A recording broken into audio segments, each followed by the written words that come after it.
À quoi ça sert? Ça veut dire quoi ça? Pourquoi c'est comme ça? C'est où? C'est qui lui? Un jour, une question. C'est quoi le changement climatique? Un changement climatique, c'est quand le climat d'une région ou de la planète entière change pour des centaines d'années.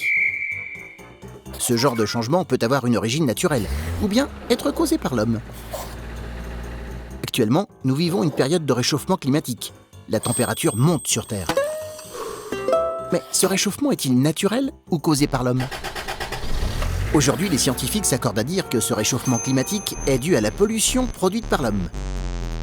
Nous rejetons trop de gaz à effet de serre dans l'atmosphère. Ces gaz, comme le CO2, issus des fumées des voitures, captent l'énergie du soleil. Cette énergie se transforme en chaleur, qui réchauffe l'atmosphère. Puis l'atmosphère réchauffe les océans. Résultat, la météo change. Il pleut énormément sur certaines régions et d'autres subissent des sécheresses inhabituelles. Les pôles se réchauffent, la glace fond, le niveau de l'eau monte et menace d'inonder certaines régions du globe. Enfin, ces changements climatiques entraînent aussi l'apparition de phénomènes météo violents, comme les cyclones. Ces changements, une fois lancés, sont très difficiles à inverser. Les océans vont mettre des centaines d'années à se refroidir, même sans pollution. Et la pollution a une longue durée de vie. Le CO2, par exemple, met 100 ans à disparaître de l'atmosphère. Voilà pourquoi il n'est plus temps de se demander si l'homme est responsable du changement climatique, mais bien de réagir en changeant notre mode de vie. Tu te poses des questions? Nous, on y répond. À quoi ça sert? Ça veut dire quoi ça? Pourquoi c'est comme ça? C'est où? C'est qui lui? Un jour, une question. D'où vient la pollution de l'air? Le climat de la Terre change. Il se réchauffe, principalement à cause de gaz produits par l'activité humaine, les gaz à effet de serre. Ces gaz, en s'accumulant dans l'atmosphère, augmentent l'effet de serre naturel de la Terre, c'est-à-dire qu'ils agissent comme une couverture. Ils empêchent la chaleur du Soleil de s'échapper dans l'espace. Mais d'où viennent ces gaz? Le plus répandu, le CO2, vient principalement des centrales électriques qui fonctionnent grâce au charbon, au gaz ou au pétrole. Les centrales brûlent ces produits pour fournir de l'électricité, et cela rejette de la fumée qui contient du CO2, mais aussi d'autres produits polluants. En Europe, sur les 30 plus gros pollueurs, 26 sont des centrales électriques. Le reste de la pollution au CO2 est principalement produit par de grosses usines, les transports routiers et nos habitations. Mais le CO2 n'est pas le seul gaz à effet de serre. Le méthane et l'oxyde d'azote sont aussi polluants. Et là, c'est l'agriculture qui est championne sur le rejet de ces gaz. Élevage d'animaux, culture de céréales et autres. C'est pour lutter contre cela que depuis 1997, environ 180 pays se sont engagés à réduire la production de ces gaz. C'est le protocole de Kyoto. Hélas, les deux plus grands pays pollueurs, les États-Unis et la Chine, n'ont pas prévu de s'engager dans ce protocole. Prochain rendez-vous, le 30 novembre, pour la conférence internationale Paris Climat 2015. Objectif, limiter à 2 degrés l'augmentation de la température sur Terre. Tu te poses des questions? Nous, on y répond. À quoi ça sert? Ça veut dire quoi ça? Pourquoi c'est comme ça? C'est où? C'est qui lui? Un jour, une question. Est-ce vrai que l'été 2015 était le plus chaud dans le monde? Oui, le mois de juillet 2015 a été le plus chaud jamais enregistré depuis 1880, date à laquelle les températures ont commencé à être enregistrées. Et encore plus inquiétant, 2015 pourrait aussi être l'année la plus chaude jamais connue. La moyenne des 7 premiers mois réunis a déjà dépassé tous les records de chaleur. Mais c'est grave, cette montée de température? Quand on dit que la température moyenne du globe en juillet 2015 est de 0,81 degrés Celsius au-dessus de la moyenne, on peut penser que c'est peu. Cela se traduit par des températures records, comme par exemple celle de 74 degrés Celsius à Bandar Machar, en Iran. Mais surtout par une élévation de la température des océans, de 0,75 degrés Celsius. Ce réchauffement est grave, car les océans sont essentiels pour réguler le climat. En effet, ils occupent 70% de la surface de la Terre et absorbent une grande partie du CO2 de l'atmosphère. Or, la pollution produit toujours plus de CO2 absorbé par les océans, ce qui les rend plus acides.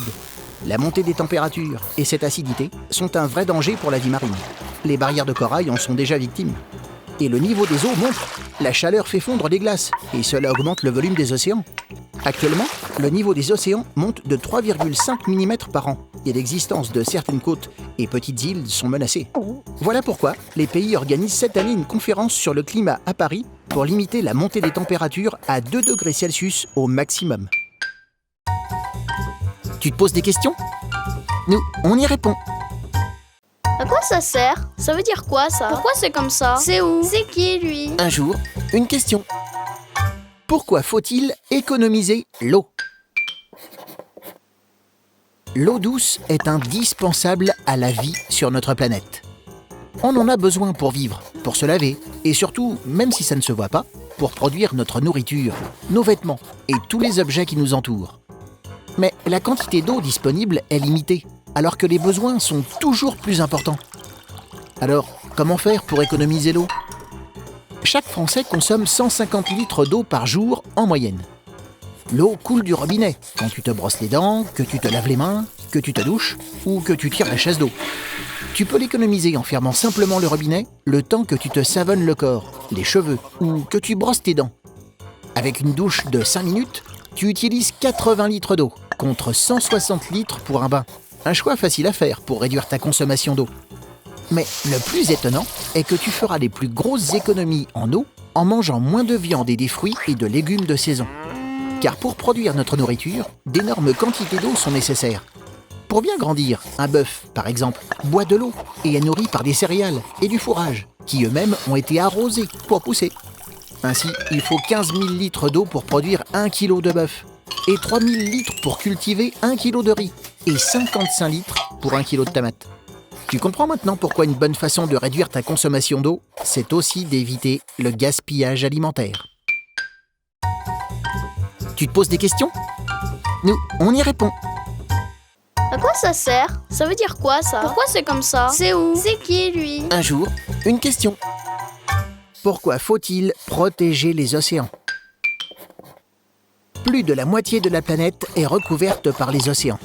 On les nomme Atlantique, Pacifique ou Indien. Cependant, pour être tout à fait juste, il faudrait parler d'océan mondial. Car tous les océans sont liés entre eux, partageant des courants marins qui font le tour de la planète. Mais quel danger menace l'océan? D'abord, il faut savoir que l'océan abrite des ressources naturelles de grande valeur, comme du poisson ou du pétrole. Certaines entreprises puisent trop dans ces réserves, ou polluent énormément quand ils le font.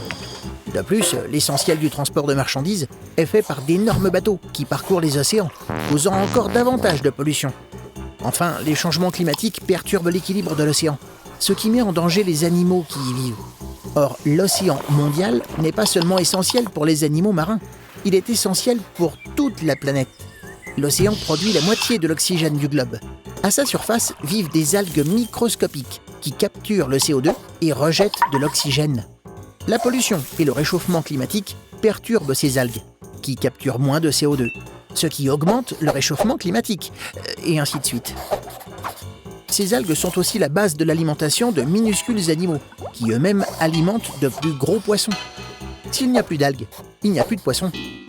Tout est lié, comme les océans sont liés entre eux, et comme notre vie sur la planète est liée à la bonne santé des océans. Tu te poses des questions? Nous, on y répond. À quoi ça sert? Ça veut dire quoi ça? Pourquoi c'est comme ça? C'est où? C'est qui lui? Un jour, une question. Pourquoi faut-il réduire les déchets? Les déchets, pour toi, c'est magique. Tu sors les poubelles le soir et au petit matin, plus rien. Pourtant, une fois collectés, ce n'est pas si simple de s'en débarrasser sans polluer la nature. En France, chaque habitant produit 354 kg de déchets par an. Et seulement 20% sont recyclés, c'est-à-dire réutilisés pour fabriquer autre chose. Mais alors, que devient le reste des déchets? Il y a deux principales façons de traiter ces déchets, le stockage ou l'incinération. 36% des déchets ramassés sont stockés dans des déchetteries. Généralement, ils sont compactés et enterrés. La décomposition de ces déchets dans le sol est très lente et polluante. Et une fois la décharge pleine, il faut en ouvrir une autre. Ensuite, 30% des déchets sont incinérés, c'est-à-dire brûlés à très haute température. 100 tonnes de déchets incinérés sont ainsi transformés en 30 tonnes de mâche-fer, des résidus de combustion utilisés dans la fabrication des routes. L'incinération permet aussi de produire de l'énergie grâce à la chaleur. C'est la valorisation des déchets. Mais pour lancer la combustion, on utilise du gaz ou du fioul, et les fumées doivent être traitées pour moins polluer.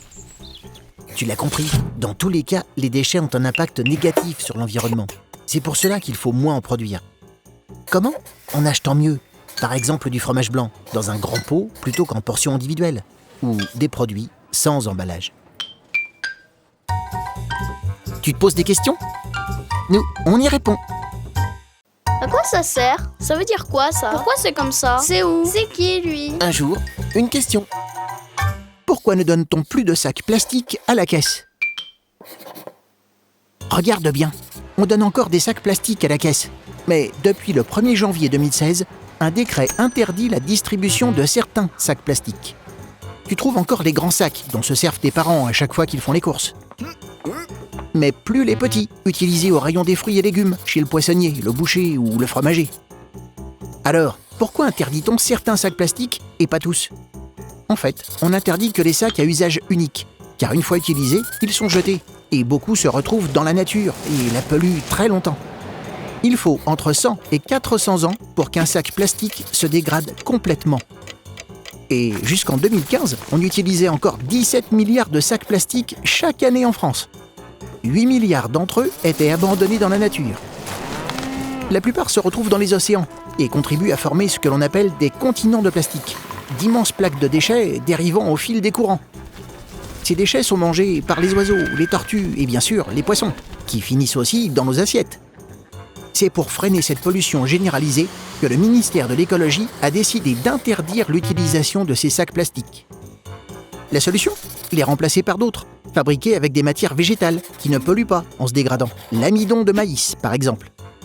Mais il faudra encore des siècles pour débarrasser la nature de tout le plastique qui s'y trouve et qui la pollue. Tu te poses des questions? Nous, on y répond. À quoi ça sert? Ça veut dire quoi ça? Pourquoi c'est comme ça? C'est où? C'est qui lui? Un jour, une question. C'est quoi le 8e continent? C'est un continent très différent de l'Afrique, l'Amérique, l'Antarctique, l'Asie, l'Europe ou l'Océanie. Il ne s'est pas formé il y a des millions d'années, mais seulement des dizaines d'années. Comment? À cause de déchets produits par l'activité humaine. Eh oui, c'est un continent de déchets flottants qui pollue les océans. Ces ordures arrivent par les cours d'eau ou viennent des plages et des bateaux. Elles sont tenues ensemble par des courants tourbillonnants, appelés gyres, dans le Pacifique Nord, le Pacifique Sud, l'Atlantique Nord, l'Atlantique Sud et l'océan Indien. Le 8e continent est donc formé de 5 poubelles géantes, au nom appétissant de soupe de plastique. En 1997, le navigateur Charles Moore a découvert par hasard celle du Pacifique Nord. Depuis, il est devenu urgent de mesurer les effets de cette pollution. Poison mortel pour les animaux, poissons et oiseaux qui avalent du plastique. Alors, peut-on rayer de la carte cet encombrant continent? Il faut déjà le surveiller. C'est le projet de l'expédition 7e continent, qui explore les 5 gyres de la planète. Puis, nettoyer les océans, par exemple avec l'aspirateur géant du jeune Boyan Slat, prêt à fonctionner en 2016. Mais selon Charles Moore, l'important dans le futur est de réserver le plastique aux objets qui durent. Car pour la planète, le plastique, ce n'est pas fantastique. Une bouteille mettrait 450 ans à disparaître. Alors, dis non merci au sac jetable et dégaine ton panier durable. Tu te poses des questions? Nous, on y répond. À quoi ça sert? Ça veut dire quoi ça? Pourquoi c'est comme ça? C'est où? C'est qui lui? Un jour, une question. Pourquoi y a-t-il des jours plus pollués que d'autres? En ville, il y a beaucoup de voitures, plein de gens qui chauffent leurs petits chez eux, et parfois des usines pas très loin. Tout cela produit de la pollution, des gaz et de minuscules poussières qui vont flotter dans l'air. En temps normal, ces particules sont poussées hors de la ville tout au long de la journée grâce à des mouvements d'air, comme le vent. Mais alors, pourquoi on parle de pic de pollution? Un pic de pollution, c'est quand l'air est très pollué pendant quelques jours. Et s'il est très pollué, c'est à cause d'une météo particulière. D'habitude, le soleil chauffe l'air près du sol. Cet air chaud monte dans l'atmosphère en emportant la pollution. Mais parfois, ce principe est déréglé et l'air pollué reste bloqué au sol. Par exemple, lors d'une journée ensoleillée d'hiver, l'air en altitude est plus chaud que l'air au sol. Du coup, l'air au sol ne monte plus, il reste sur la ville. Et s'il n'y a pas de vent, la pollution s'accumule. C'est pourquoi, durant ces jours, il faut absolument éviter les activités polluantes pour ne pas continuer de polluer l'air. Généralement, la mairie de la ville encourage les habitants à laisser leur voiture au garage et à préférer les transports en commun. Mais bien sûr, le mieux, ce serait de ne plus autant polluer l'air tout au long de l'année. Un défi pour les prochaines années. Tu te poses des questions? Envoie-les-nous. Et nous, on y répond. À quoi ça sert? Ça veut dire quoi ça? Pourquoi c'est comme ça? C'est où? C'est qui lui? Un jour, une question. C'est quoi la couche d'ozone? L'ozone est un gaz naturellement présent dans l'atmosphère de la Terre. On le trouve à une distance comprise entre 20 et 40 km du sol. Pour se le représenter, on parle de couche d'ozone. Son rôle est de stopper certains rayons très dangereux du Soleil.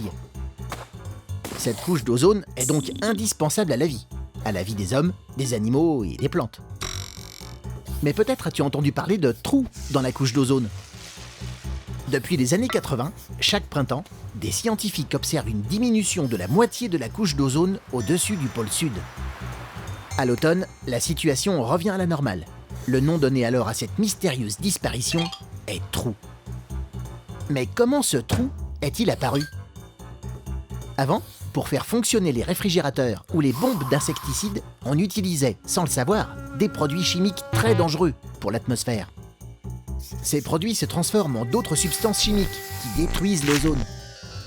Et cette transformation a lieu à des températures incroyablement froides comme celles mesurées au pôle l'hiver.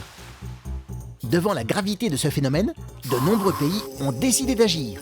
Ces substances polluantes ont été interdites dès 1987. Le hic, des scientifiques considèrent aujourd'hui qu'il faudra attendre 2065 pour que la couche d'ozone retrouve son aire initiale. Patience. Tu te poses des questions? Envoie-les-nous. Et nous, on y répond. À quoi ça sert? Ça veut dire quoi ça? Pourquoi c'est comme ça? C'est où? C'est qui lui? Un jour, une question. C'est quoi une énergie durable? L'énergie, c'est ce qui fait fonctionner les machines autour de nous, les voitures, le chauffage ou ta console de jeu.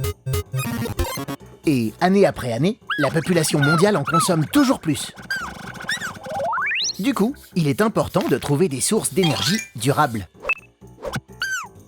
Mais c'est quoi une source d'énergie durable? C'est une source qui va produire de l'énergie longtemps, et cela sans laisser aux générations futures un monde dégradé. Par exemple, le pétrole est une énergie très utilisée, mais polluante, et on va bientôt en épuiser le stock planétaire. Résultat, les hommes et les femmes de demain n'auront plus de pétrole et une atmosphère polluée, donc ce n'est pas une énergie durable. Parmi les énergies durables, il y a des énergies renouvelables, comme l'énergie solaire, l'énergie hydraulique ou le bois. Ce sont des sources d'énergie dont les réserves ne sont pas limitées. Dans les énergies durables, on trouve aussi des énergies vertes, des énergies qui ne polluent pas, comme les éoliennes. Attention, une énergie renouvelable n'est pas forcément verte. Par exemple, brûler du bois, ça pollue, même si on peut faire repousser des arbres. Actuellement, les scientifiques cherchent à améliorer la production d'énergie en transformant des énergies non durables en énergies durables. Mais la meilleure façon de préserver notre planète, c'est avant tout de consommer moins d'énergie. Tu te poses des questions? Envoie-les-nous. Et nous, on y répond. À quoi ça sert? Ça veut dire quoi ça? Pourquoi c'est comme ça? C'est où? C'est qui lui? Un jour, une question. Comment se déplacer sans polluer? Aujourd'hui, dans les grandes villes, plus de 6 déplacements sur 10 se font en voiture. Ça bouchonne et ça klaxonne. Or, une voiture rejette 4 fois plus de CO2 qu'un bus dans l'air que nous respirons. Et là, ça tout saute. Faut-il alors continuer à privilégier l'usage de la voiture? Pas sûr, quand on sait que le vélo est le mode de déplacement le plus rapide dans les grandes villes, avec 15 km/h en moyenne contre 14 km/h pour la voiture. Et 9 trajets pour l'école sur 10 ne font pas plus de 1 km, soit seulement 10 minutes à pied. Marche, roller, vélo, autant de modes de déplacement qui ne dégagent pas de CO2, sauf un tout petit peu de sueur. Avec le principe du pédibus, par exemple, les élèves se rendent à pied de leur domicile à leur école, encadrés par des adultes. De plus en plus de villes installent des stations vélo payantes. Des milliers de vélos sont mis à disposition des citadins. À Paris, ces stations vélo proposent même des bicyclettes adaptées à la taille des 2-8 ans. Pour des trajets plus longs, les voitures électriques sont une option moins polluante. Certaines pourront même être rechargées par panneaux solaires. Dans les zones isolées, on peut même faire venir un minibus en bas de chez soi pour le prix d'un ticket. C'est le transport à la demande. Sinon, embarquer des passagers en covoiturage plutôt que d'utiliser chacun sa voiture permet de limiter ses émissions de CO2. Et dernière idée en date pour moins polluer, l'autopartage, qui consiste à louer sa voiture à d'autres conducteurs quand on n'en a pas besoin. Tu te poses des questions? Nous, on y répond. À quoi ça sert? Ça veut dire quoi ça? Pourquoi c'est comme ça? C'est où? C'est qui lui? Un jour, une question. C'est quoi la grande barrière de corail? Dans les océans, au ras de l'eau, vit un minuscule animal en forme de tube, le corail. Les coraux se groupent par milliers et leurs squelettes durs forment peu à peu un mur. À l'est de l'Australie, dans l'océan Pacifique, ce mur est immense, 2 fois plus long que la France. C'est la grande barrière de corail.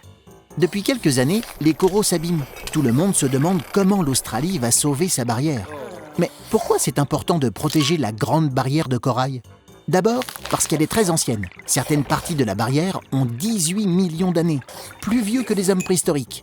Ensuite, parce qu'elle abrite des milliers d'animaux différents. On y trouve 1500 sortes de poissons, 4000 espèces de coquillages, et des baleines, des requins, des tortues. C'est utile pour la pêche, les sciences, et ça favorise le tourisme. Cependant, les coraux sont très fragiles. Ils ont besoin d'une eau propre, claire, entre 18 et 30 degrés. Plusieurs dangers menacent les coraux. Le réchauffement et la pollution des océans, les cargos qui traversent la barrière. Depuis 1975, l'Australie a donc créé un parc naturel autour de la barrière. Des lois empêchent de l'abîmer. Et en 1981, l'UNESCO, une organisation des Nations Unies, a déclaré la Grande Barrière patrimoine mondial de l'humanité. Mais aujourd'hui, si l'Australie ne réussit pas à protéger la Grande Barrière de corail, l'UNESCO la classera patrimoine en péril pour alerter le monde entier. Tu te poses des questions? Nous, on y répond. À quoi ça sert? Ça veut dire quoi ça? Pourquoi c'est comme ça? C'est où? C'est qui lui? Un jour, une question.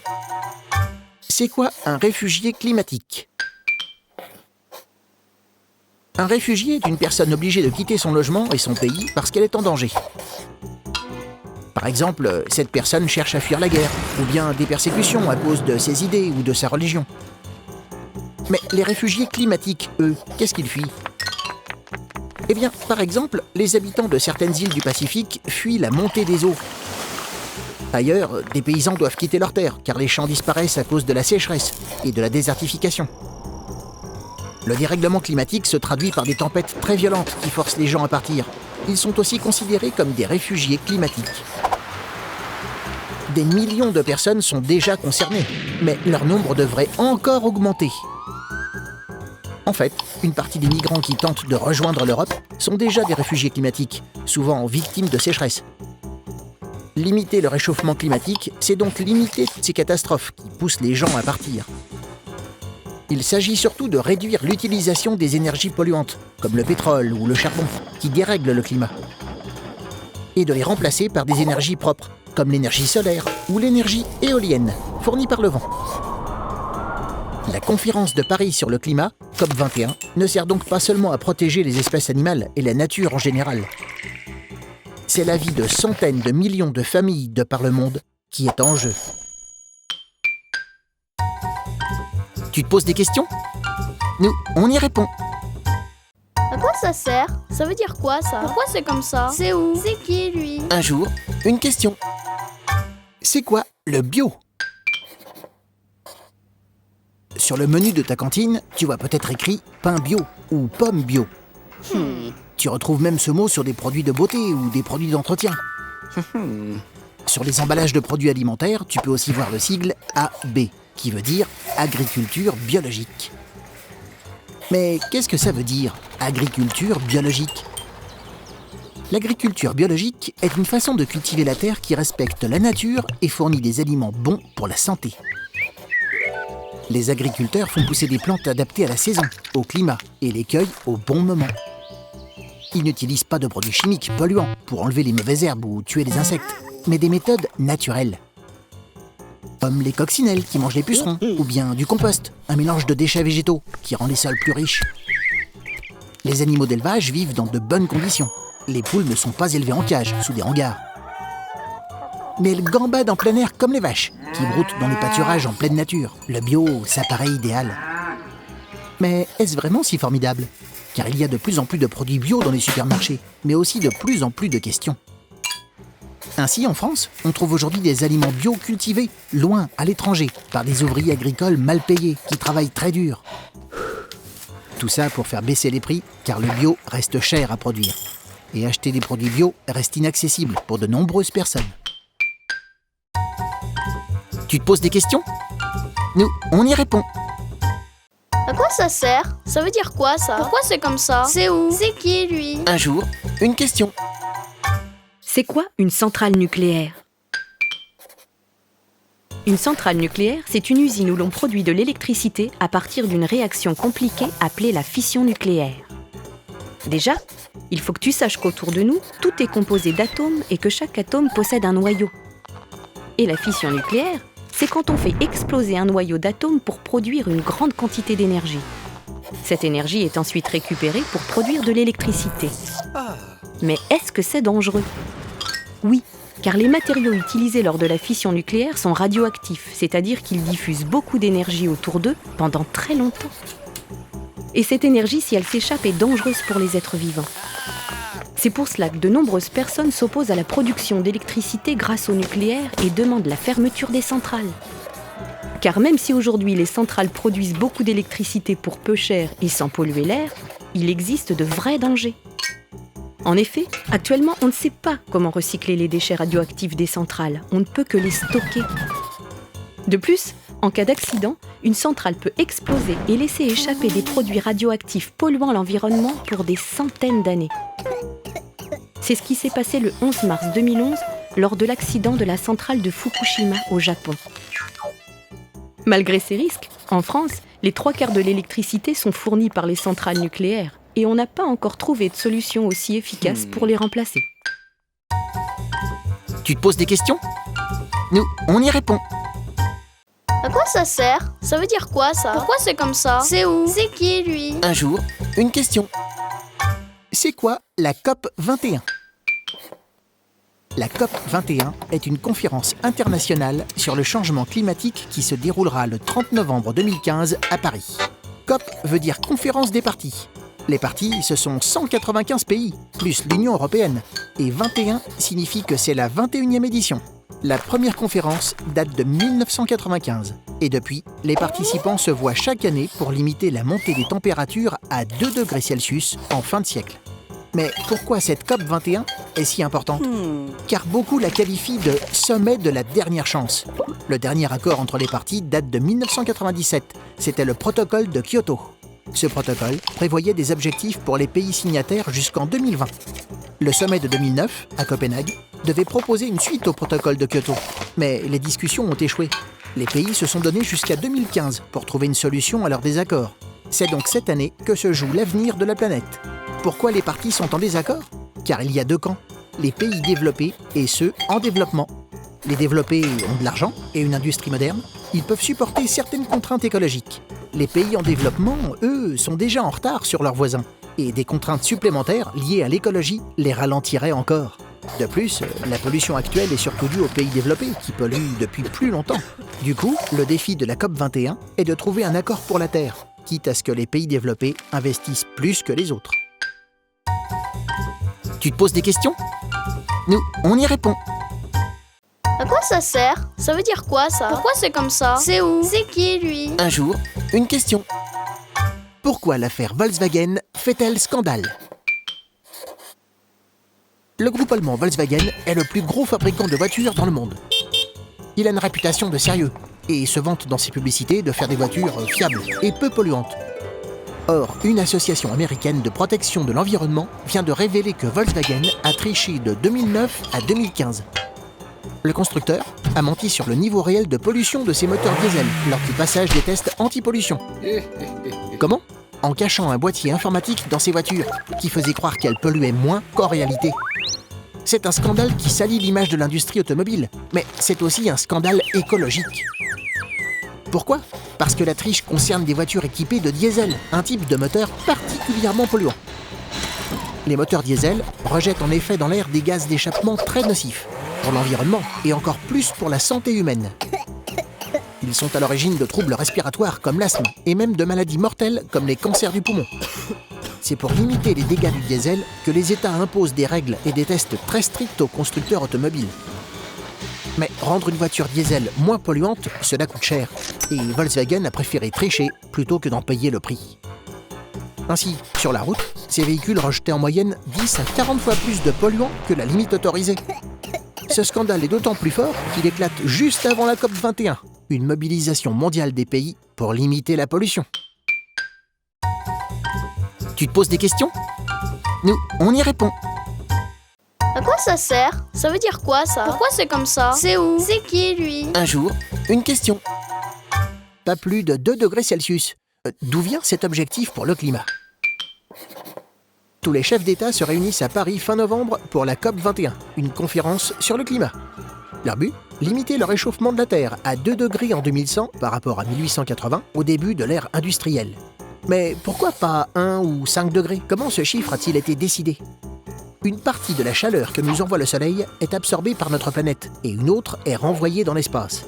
Le souci, c'est que les usines, l'agriculture et les transports fabriquent des gaz qui emprisonnent la chaleur autour de la Terre. C'est l'effet de serre. La moyenne des températures des continents et des océans sur un an est aujourd'hui de 15 degrés.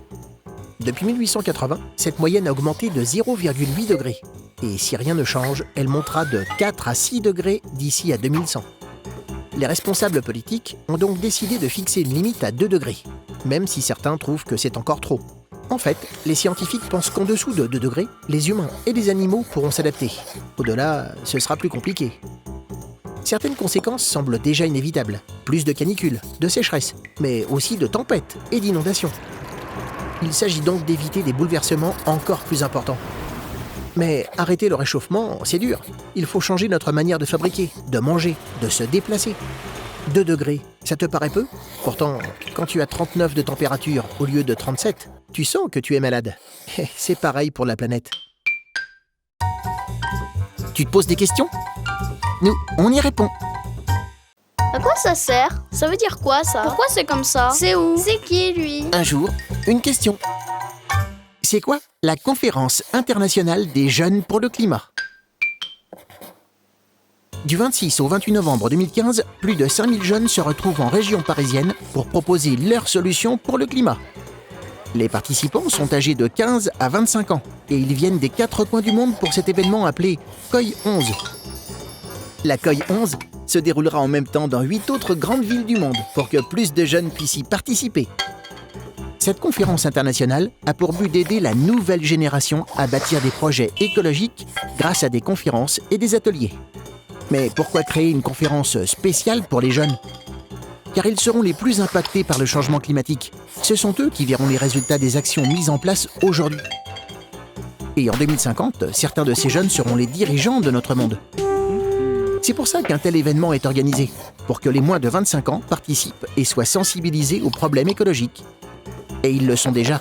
La plupart des jeunes sont alarmés par l'avenir de la planète et souhaitent agir pour sa protection. Quand on leur donne la parole, leurs propositions sont tout aussi intéressantes que celles des adultes. Par exemple, un collège de Douai, dans le Nord, propose aux supermarchés de réserver un étal aux fruits et légumes locaux. Ou un inventeur de 21 ans, Boyan Slat, a imaginé un système efficace pour nettoyer les océans de la pollution plastique. Tous les jeunes ont leur mot à dire pour lutter contre le réchauffement climatique, car c'est à eux d'inventer la vie de demain. Tu te poses des questions? Nous, on y répond. À quoi ça sert? Ça veut dire quoi ça? Pourquoi c'est comme ça? C'est où? C'est qui lui? Un jour, une question. Les 12 solutions des enfants pour le climat. Pour réduire la pollution, on utilise les transports en commun, on monte à plusieurs dans la même voiture. On se déplace à vélo, en trottinette ou à pied pour les petits trajets. Et on réserve la voiture au long voyage. On fait attention à bien éteindre les lumières et à débrancher les appareils électriques que l'on n'utilise pas. Pour ne pas trop dépenser l'électricité, on n'allume pas la lumière quand il fait jour et on ouvre les volets. On choisit des fruits et des légumes de saison, car sinon ils sont cultivés dans des serres chauffées ou viennent de loin par avion et camion, ce qui consomme beaucoup d'énergie. On mange moins de viande, comme ça on élève moins de vaches, qui sont alors moins nombreuses à péter et à rôter du méthane, un gaz qui pollue l'air. Quand il fait froid, au lieu d'augmenter le chauffage, on met un bon pull, des chaussettes épaisses et des pantoufles fourrées. L'été, si on a trop chaud, plutôt que d'utiliser la clim, on se sert d'un éventail et on se met torse nu pour les garçons et un débardeur pour les filles. On trie bien ces déchets pour éviter de brûler des bouteilles ou des canettes. Elles seront recyclées en de nouveaux objets, comme des polaires et des vélos. Comme on sait que les arbres absorbent le gaz carbonique, on peut en planter plus et protéger les forêts. On demande aux adultes de voter des lois pour obliger les usines et les voitures à moins polluer. Pour recharger nos consoles, ordinateurs, tablettes, portables ou brosses à dents, on voudrait utiliser facilement l'énergie de l'eau, du vent et du soleil. Tu te poses des questions? Nous, on y répond. À quoi ça sert? Ça veut dire quoi ça? Pourquoi c'est comme ça? C'est où? C'est qui lui? Un jour, une question. Quelles décisions ont été prises à la COP 21? En décembre 2015, 195 pays réunis à Paris sont parvenus en quelques jours à un accord pour lutter contre le changement climatique. Cela signifie que le climat est une cause planétaire et que pour la défendre, la planète entière est solidaire. Mais ces pays, maintenant, que vont-ils faire? Déjà, le 22 avril à New York, signer l'accord et s'engager à l'appliquer dès 2020. Cette étape s'appelle la ratification. Espérons qu'au moins 55 pays signeront. C'est le minimum pour que l'accord, dont le but est de limiter le réchauffement en dessous de 2 degrés, soit adopté. Cette limite est nécessaire pour éviter, par exemple, la disparition de grandes îles sous la montée des océans. La lutte contre le réchauffement passe par le développement d'énergies renouvelables, telles l'éolien et le solaire, ou la biomasse qui transforme des déchets en énergie. As-tu entendu parler de ce bus anglais, fier de rouler au caca? L'accord prévoit que chaque pays agisse selon ses moyens et sa responsabilité dans la pollution mondiale. Ainsi, les pays industrialisés, dont la France, aideront financièrement les pays pauvres à passer aux énergies propres. C'est la plus belle décision de cet accord, celle de l'entraide entre pays dans le combat pour l'écologie. L'autre grande décision est d'interdire tout retour en arrière. Tous les 5 ans, les pays devront s'engager vers de nouveaux progrès. Mais si l'accord les oblige en théorie à agir, c'est aux États de décider de ce qu'ils font. Dans ta vie future, tu pourras juger de l'efficacité de leurs actions. Tu te poses des questions? Nous, on y répond. À quoi ça sert? Ça veut dire quoi ça? Pourquoi c'est comme ça? C'est où? C'est qui lui? Un jour, une question. Où en est-on des accords de la COP 21? La COP 21, c'est la 21e conférence sur le climat qui a réuni plus de 195 États à Paris en décembre 2015. L'objectif, limiter le réchauffement planétaire à 2 degrés Celsius d'ici 2100. Pour cela, les pays présents ont défini plusieurs actions à mener. La principale consiste à remplacer peu à peu l'utilisation des énergies fossiles trop polluantes, comme le pétrole et le charbon, par des énergies renouvelables, l'éolien et le solaire. Et alors, ces actions ont déjà été mises en place? Non, pas officiellement. Il y a plusieurs étapes à franchir avant. D'abord, le 22 avril 2016, les pays sont invités à New York, au siège des Nations Unies, pour signer les accords pris à Paris. Les absents auront encore 1 an pour le faire. Et pour être valables, les accords doivent être signés par au moins 55 pays, parmi les plus pollueurs, dont les États-Unis et la Chine. Ensuite, les pays devront faire valider ces accords au niveau national, par exemple par un vote de leur Parlement. Puis des réunions internationales détermineront la manière dont devront agir chaque pays, grandes entreprises et métropoles qui se sont engagées à limiter leur pollution. Ce n'est qu'après ce travail préparatoire que les actions décidées en 2015 à Paris seront officiellement mises en place en 2020. Et si un pays ne respecte pas les accords? Pour le moment, aucune sanction n'est prévue. Chacun doit faire preuve de bonne volonté. Tu vois, il y a encore beaucoup d'efforts à fournir pour que les accords de la COP 21 soient appliqués. Mais nous sommes sur la bonne voie. Tu te poses des questions? Nous, on y répond.